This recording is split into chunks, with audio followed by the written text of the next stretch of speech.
Okay, so in order to get a sense of how this can be used in the real world or for real applications, let's look at several examples. So actually with the latest advancement specifically in deep reinforcement learning technology, many applications are becoming increasingly common. So let's look at several examples. So for instance, in autonomous driving, we can formulate this as an RL problem, as a reinforcement learning problem, where the objective, for instance, so this is just an example, can be to reach some destination safely and quickly. The states can be images from a front camera, from a front-facing camera. Actions would be steering and acceleration or braking. And reward function, well, you cannot come up with your own reward function, but for example, it can include several dimensions. For instance, the forward speed will be a positive reward. Driving off the road would be a minus 10 points. If you hit a person or hit a different car, it will be a minus 1,000 points. Drive at the speed limit is plus 2 points, align with the lane plus 4 points, and so on, right? You can really design your reward function according to the objectives that you're trying to achieve. By the way, there's a whole topic of literature that handles reward shaping and reward structuring and reward designing. So there are a lot of non-trivial questions that are affiliated with what's the best way to design a reward. But we won't go into that for now. Okay, so at the end of the day, you're trying to design a reward function that is most relevant to the objective that you're trying to accomplish. Okay, so let's see a quick demonstration of that. I think this is from a French company.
Stopped by the operator. And you can see that pretty quickly the car is able to understand, or the RL agent is able to understand that in order to gain high reward, it should drive on the road, and it is also able to understand what a road is just from images, right? Images from a front-facing camera.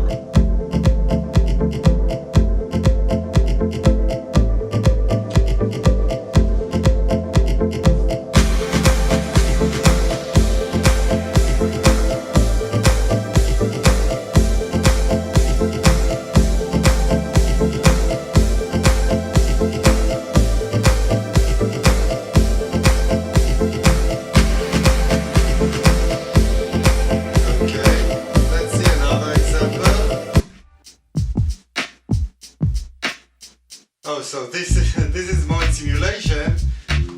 So the RL agent here is a bit of this is an even more complicated task, where the RL agent needs to park this car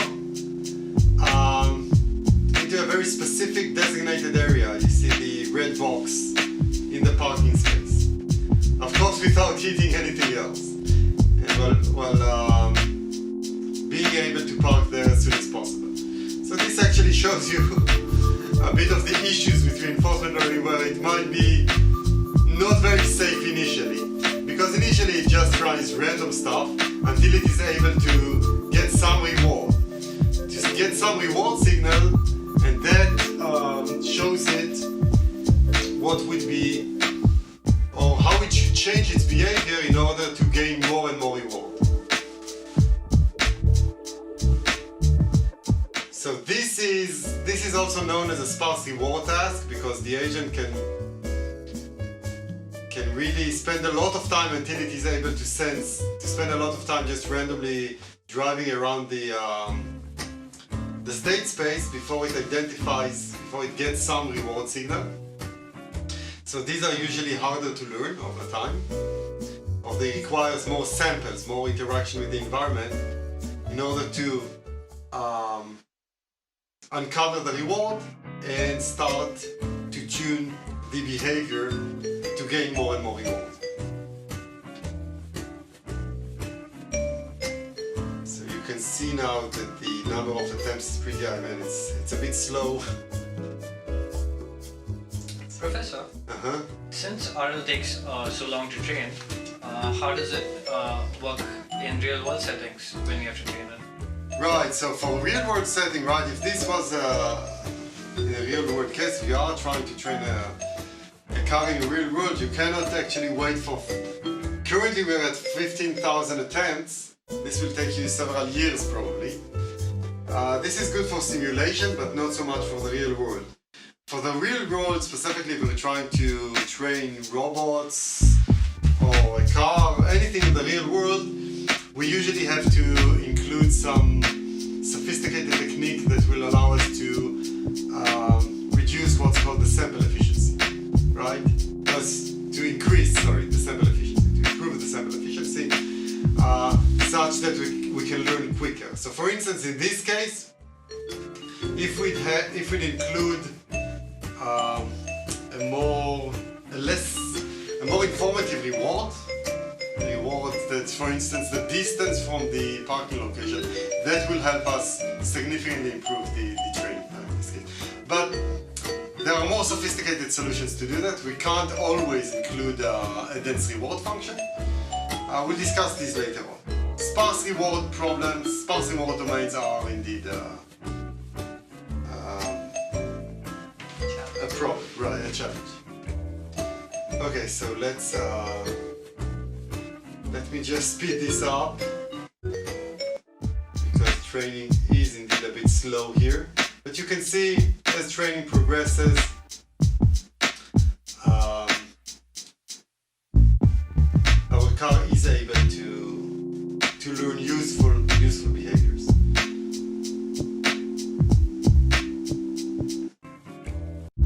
Okay, let's move on.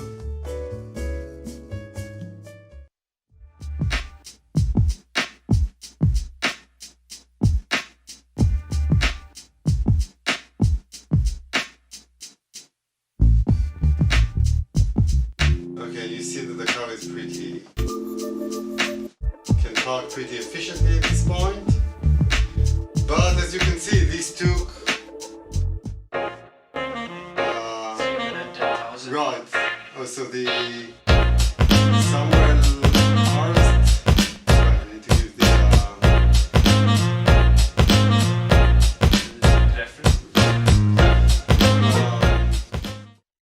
okay, yeah, these took, as you can see, this took like 310,000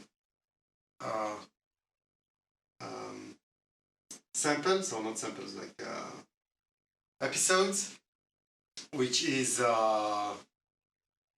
too many for a real world experiments, right? For a real world training, it will take you probably your entire lifetime if you'd actually do this in practice. Okay, let's look at another example. Robot locomotion. So let's say our objective is to, for a given robot, is to move forward as far and fast as possible. The state might be the angle and positions of joints and possibly obstacles and pits in the environment. The actions in this case would be the torques, the force applied to each one of the joints and the direction. And we can set the reward function as forward speed. And you can see that this, you can understand that in this case it will be a pretty dense rewards function. That is, it's a reward that you'll be able to observe well at every time step. Right? So this is not sparse reward. So let's see an example of that. This is from OpenAI, right? From DeepMind, right? From Google DeepMind.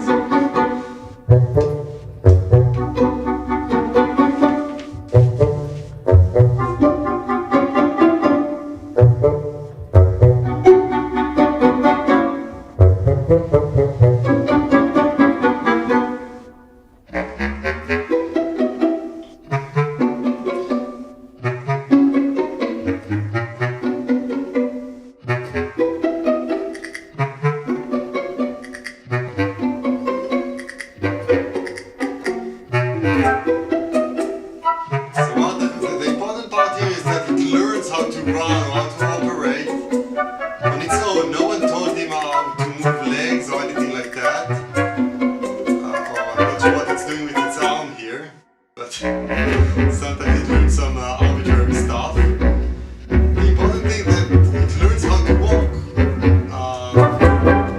just from a reward function, just by trying to optimize it. But of course it fails a lot, but failing helps it learn.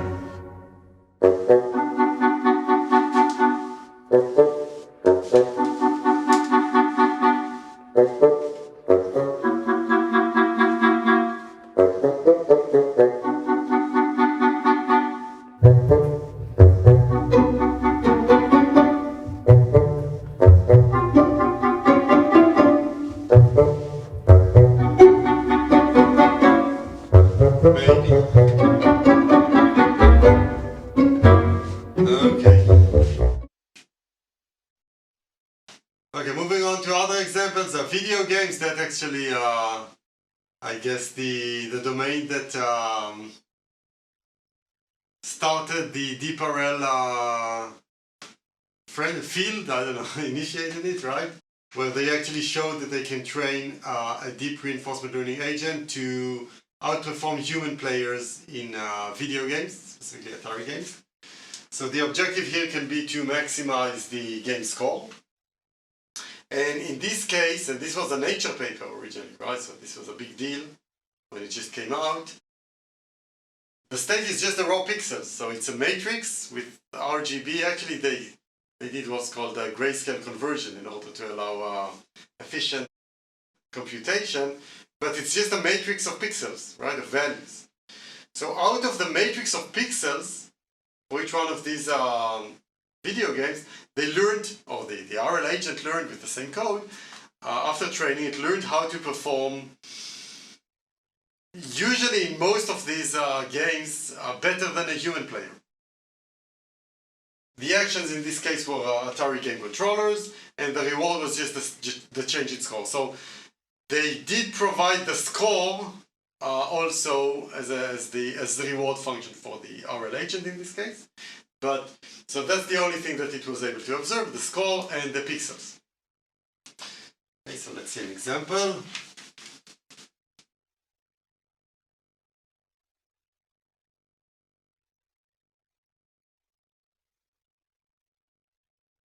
Professor, if we only observe the pixels, how did they know which direction the ball's going in? That's a good question, actually. So, a single image, by the way, also for a human being, from a single image, if I freeze the game, you won't be able to know if the ball is going up or down, right? You don't have that in a single image. And of course, they had to solve that because the optimal policy depends, the optimal behavior depends on where the ball is going. I'll discuss that later on. That is a simple trick to do that. We'll discuss it later on. But you see that over time, not only did the RL agent learn how to maybe not allow the ball to drop, but over time it was able to plan more and more into the future, long horizon planning, right? So it had some interesting strategies where it actually pushed the ball, tunneled a way up to the top part of the screen, and was able to push the ball up there, which is a very useful strategy. Next, let's see another interesting application, which is traffic signal control. Actually, this is an application from our lab. We have one PhD student that is working on this application. So this is right when you drive towards an intersection and there is a traffic signal controlling who has the right of passage, who has a green light. So the objective would be, well, you can consider various objectives here. It may be safety, throughput, delay imposed on the incoming vehicles, fairness, congestion, fuel consumption, or any weighted combinations of these, right? They are all important, and usually we consider a weighted combination of these. The state depends on your sensing capability at a given intersection, and can depend on vehicles, pedestrian, bicycle, trucks, emergency vehicles, congestion, accidents, so on and so forth.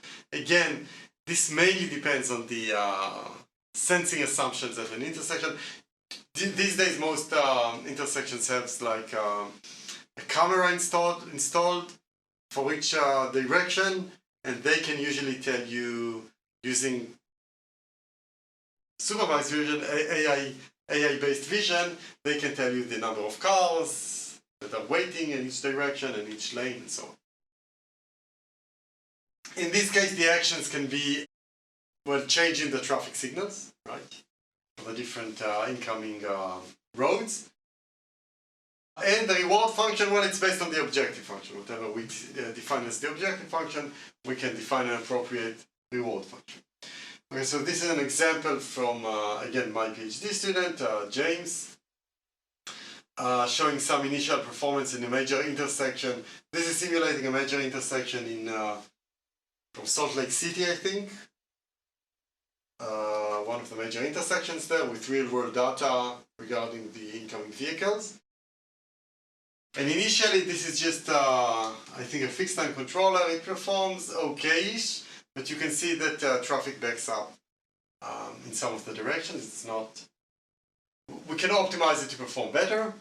And indeed, when James trained a reinforcement learning agent to control the intersection and allowed it to optimize its performance, you can see that after about 20 simulated days, it was able to reach optimized performance or better performance than the fixed time controller, the default one.